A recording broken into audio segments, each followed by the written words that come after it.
Mabati maya ni matigari ma ngari muthemba wa Nissan ya Sacco ya 20K ĩrĩa ĩgũkuĩte athii 11 arĩa makuire rĩrĩa maringirwo nĩ lori ĩno ĩrĩa ĩgũikũrũkaga ĩrorete mwena wa Kikopey.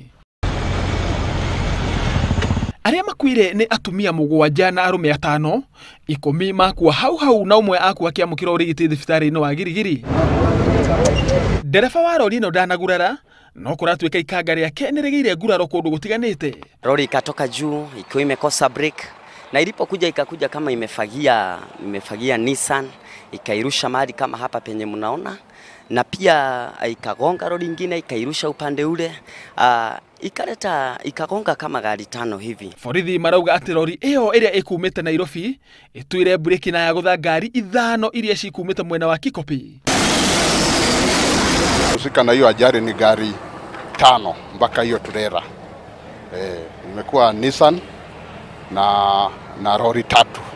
Ngari iria igũthanire na lori ĩyo nĩ cikururirio nginyagia station ya borithi tauni-inĩ ya Girigiri. Mimi ningeomba serikali itusaidie kuweka bump pale kwa mteremko ile, kwa sababu hata kuna mwaka, sikumbuki ni mwaka gani, kuna lori ilitoka na ikamaliza watu wengi sana pale Kikopey pale chini. Kuringana na ile climbing mahali imeanza, kwa hivyo hata gari ikipoteza control inakuja na speed nyingine, haina mahali ya kupotelea, sinaona.